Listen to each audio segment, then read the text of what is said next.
100 metre आगे बर्फ की सतह अचानक धंस गई, जिससे एक खोजी वाहन गहरी खाई में गिर गया। टीम के सदस्य चिल्ला उठे, लेकिन खाई काफी संकरी थी और वाहन जल्द ही बर्फीली दीवारों के बीच फंस गया। उस समय चालक ने कार की लाइटें चालू की और सभी हैरत में पड़ गए। उन्होंने दक्षिणी ध्रुव के नीचे एक विशाल युद्धपोत देखा। जब टीम के सदस्य युद्धपोत के पास पहुंचे, तब उन्होंने उसकी पूरी बनावट को देखा। युद्धपोत की बाहरी संरचना अत्यंत जटिल थी और वह आधुनिक तकनीक का नहीं लगता था। आसपास बर्फ की परतों के आधार पर अनुमान लगाया गया कि युद्धपोत कम से कम 10,000 वर्षों से यहाँ सो रहा था। संदेह के साथ टीम ने आसपास की खोज जारी रखी और जल्दी ही बर्फ के नीचे एक अजीब जीव का पता लगाया।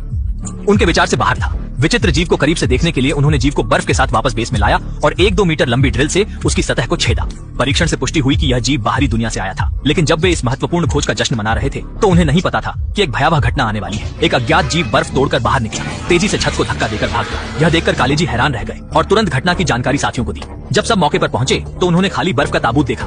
फौरन आधार में एक विस्तृत खोज शुरू की। जल्द ही अंधेरे में छिपे हुए राक्षस को पा लिया गया। सहयोगी अभी मदद के लिए पुकारने ही वाला था कि अचानक राक्षस के मुख से लंबा सांप निकला और उसने उसे निगल लिया। चीख पुकार सुनकर साथियों ने त्वरित गोलीबारी की, लेकिन चोट हल्की थी। अपमान गहरा था। राक्षस गुस्से में उबल पड़ा। खतरनाक पल में एक व्यक्ति ने जलती हुई मशाल उठाकर जमीन पर फैले पेट्रोल पर फेंक दी। आग भड़क उठी और राक्षस जलकर खाक हो गया। राक्षस के शरीर को काटकर दोस्त का शरीर निकाला गया। इसी समय एक महिला को असाधारण घटना का पता चला।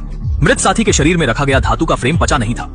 एक और चौंकाने वाली बात थी कि जब उसने राक्षस की कोशिकाओं को 8 गुना लेंस से देखा तो वह इंसानी कोशिका की नकल करते हुए नजर आई। इसका मतलब था कि राक्षस अभी भी उनके बीच में हो सकता है, लेकिन महिला के पास कोई पुख्ता सबूत नहीं था, इसलिए वह अपनी अटकलें खोलने में संकोच कर रही थी। अगले दिन कप्तान राक्षस के शव को घरेलू बेस पर भेजने की योजना बना रहा था। इस दौरान महिला ने बाथरूम में कुछ खून लगे नकली दांत और बड़ी मात्रा में खून देखा, जिससे उसे पिछली बार के नाखून याद आए।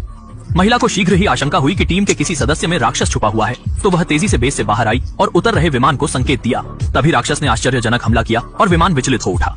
जीती पर मदद मांगने के लिए लोगों को भेजने का प्रस्ताव किया गया, लेकिन एक महिला ने इसका जमकर विरोध किया, क्योंकि दानव अभी भी लोगों के बीच छिपा हुआ था। उसने अपना अनुमान बताया और सभी को वापस बाथरूम में जांचने के लिए ले गया, लेकिन बाथटब में खून के धब्बे अचानक गायब हो गए। सभी ने सोचा कि उसकी कानों में भ्रम था, मगर एक महिला टीम सदस्य ने विश्वास जताया। जब वह मुड़ा, सामने वाले का शरीर फट गया और अनगिनत जड़ों निकली। एक भयावह दानव महिला पर झपट पड़ा, लेकिन वह समय पर बच गया और कमरे से बाहर भाग गया, पर दूसरी टीम सदस्य दुर्भाग्यवश मर गया। तभी टीम सदस्य फायर गन लेकर तुरंत पहुंच गए। प्रज्वलित आग ने दैत्य को पश्चिमोत्तर दिशा में धकेल दिया। सोचा गया कि अब सब समाप्त हो गया है, परंतु 2 आपात बचे व्यक्ति पुनः आधार पर आ धमके। चूंकि अनिश्चित था कि वे दैत्य हैं या नहीं, उन्हें कारागार में रखा गया।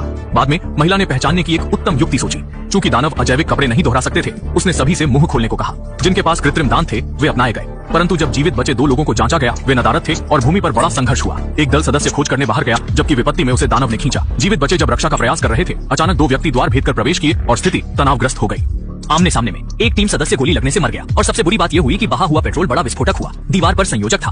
भारी आघात के कारण गंभीर रूप से घायल हुए टीम के सदस्यों ने तुरंत उसे उठाया। अचानक एक हाथ निकल गया। अगले ही पल हाथ से अनगिनत टेंटिकल्स निकल आए और किसी बदकिस्मत सदस्य को फिर से काट लिया, उसे जिंदा जलाकर समाप्त कर दिया। इस बीच एक अनुसंधान वाहन ले जाया गया। उन्होंने पीछा किया और युद्धपोत के पास पहुंचने पर इंजन चालू हो गया। महिला असमंजस में थी जब अचानक पीछे से वह राक्षस आ गया। घबराहट में उसने छुपने की कोशिश की, लेकिन राक्षस ने उसकी जांघ पकड़ ली। उसने जल्दी से जमीन से ग्रेनेड उठाकर राक्षस के मुंह में फेंक दिया। एक जोरदार धमाके के साथ राक्षस पूरी तरह से धूल में बदल गया। आधार को जलते हुए देखकर दोनों ने अन्य आधारों में सहायता मांगने का फैसला किया। तभी महिला ने कहा कि साथी इंसान नहीं है, क्योंकि उसके कान की बाली गायब है। उसने तेजी से फ्लेम थ्रोवर उठाया और अगली ज्वाला में आखिरी राक्षस भी मिट गया।